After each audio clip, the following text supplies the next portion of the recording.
my June 2013 wrap-up video. I read 12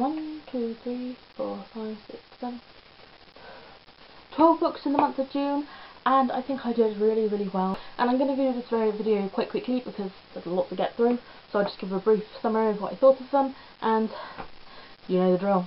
So, the first book that I read in June was Partials by Dan Wells, and I was about a quarter of the way through this when May ended, so I read the rest of it at the beginning of June, and I absolutely loved this book. It was really fantastic. I'm a big fan of post-apocalyptic novels, and this is just extra amazing with the added kind of action of sorts, and oh my gosh, I just can't praise this book highly enough. It was just absolutely fantastic, and I really can't wait to pick up the sequel. I gave this 5 out of 5 stars, and it's definitely one of my favourites. After that, I then read Crescendo by Becca Fitzpatrick, and this is the second book in the Hush Hush saga. I think there are 4 books, and I really enjoyed this book. I thought it was just as good as the first one. I love the characters, and love the mystery, and the whole fallen angels and angel thing. It's just really incredible and really interesting, and this is the first series of angel books that I've read, and I just really love it, and I'm waiting eagerly to pick up the second one so I can read it. I gave this 4 out of 5 stars. After that, I read Dare You To by Katie McGarry, and this is a companion novel to Pushing the Limits, and this follows the story of Beth, who is one of Noah's friends from the first book, and this is a romance book between Beth and this good boy called Ryan Stone, and I absolutely love this. I love Katie McGarry's writing style. It's absolutely flawless, and the story she creates and the romance and everything is just fantastic, and I loved it so much. I gave this book 5 out of 5 stars like I did Pushing the Limits, and I really can't wait for the third book to come out, which I think is Crash Into You or something along those lines. So yes. After Dare You To, I read Flawless by Laura Chapman, and this is a really quick novel about a girl who falls in love with a hot new guy at school, but her best friend has bagged him, so she can't say anything about it. And I just really love this book. The main character has a problem because she has quite a large nose, but she's a really pretty popular girl. It's just she finds that everyone who meets her notices her nose first, and she's very self-conscious about it, although she doesn't want a nose job even though her mum wants her to have one because she had one when she was that age, or something along those lines. And I really enjoyed this. It was a quick, fun and interesting read. It's become one of my favourites, and I really loved it, and the writing and the characters were just really relatable and lovely to read about.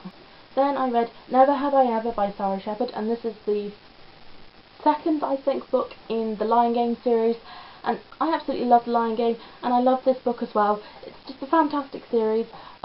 If you ever watched the TV show, it is nothing like this book series, and the book series is nothing like the TV show, but I love them both separately, and I'm not going to say a whole lot about this, but I just love the characters in this, and the whole mystery and the suspense is just fantastic, and I really enjoyed it, and I think I gave this 5 out of 5 stars. And then I read The Immortal Rules by Julie Kagawa, and I was a little hesitant to pick up this book at first, mainly because a lot of people had hyped it up, and it was supposed to be really fantastic, and I ended up absolutely adoring it. It's quickly become one of my absolute favourite books. Anyway, like I said, I really love post-apocalyptic novels, and I also love novels about vampires, and this has got a mixture of them both, where vampires have taken over the world, and there are rabbids of kind of failed vampires, or something along those lines. I'm not sure how to describe it, but this book was absolutely amazing. I love the main character, Alison. She was so interesting and strong and determined that it was really amazing to read. I flew through this book so quickly, you have no idea, and I am currently reading the sequel to this, and I got sent this from a review from a publisher, and I am so glad that I got it. It's just absolutely incredible, and oh my gosh, I just love the world, and I just can't recommend it enough, so pick this up right away. I gave this 5 out of 5 stars. Then after that, I thought I'd pick up something short and light and funny again, and I read The Statistical Probability of Love at First Sight by Jennifer E. Smith, and this was a very quick read. I think it was only something like just under 200 pages, and this was a really fun, cute and quick read. It's set over a period of time of 24 hours where this girl and guy meet at the airport. She is flying to Heathrow and so is he. They're on the same plane and they end up sitting next to each other as well, and it's just their story about them getting to know each other and everything like that. And I really enjoyed this. It was a sweet book. There wasn't much development of the characters, but I suppose you can't really get that much in that short a time frame. But I really did enjoy this book and I gave it 4 out of 5 stars. Then I read another review copy that I got sent, and this is The Madman's Daughter by Megan Shepherd, and this has been a really hyped about book as well, and when I was offered the chance to review it, I jumped at it. At first I was a little hesitant to pick it up, mainly because it's set in 1894, and as you all know, I'm not a huge historical fiction fan, but I picked this up and I was absolutely entranced by it. It was everything I had hoped it to be and more. It was dark, it was creepy, it was intense, it was scary and weird and freaky and everything along those lines, and I really, really enjoyed this. And the only downside I had to it is the fact that they rushed the ending a little, I think, and that bumped it down the star, and I gave this 4 out of 5 stars, but I really did enjoy this and I can't wait for the sequel to come out next year. Next I read If We Kiss by Rachel Vale, and I was really looking forward to picking this book up. I got it for my birthday and I was quite disappointed about it. I thought the writing style was very immature and it wasn't written very well, and the characters were just annoying, and I mean, it was funny at times and the basic storyline is okay and I liked the ending, but it was an okay book for me. I mean, I'd recommend it maybe for younger readers, but it's just the writing style just didn't capture me at all, and I was just very disappointed in it, and I gave this 3 out of 5 stars. Then another review copy.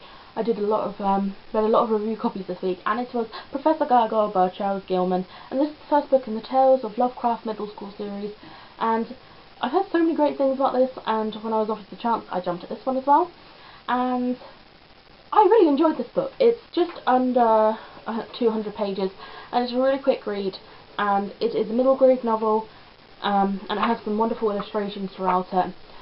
I was a little worried about reading a middle school book, mainly because, like I said, I don't like immature characters or writing, but this style was amazing, and Charles Gilman wrote it in such a way that I think that any kind of adult as well might enjoy it, and it was just fun and quick and really cool, and I love the cover, so cool.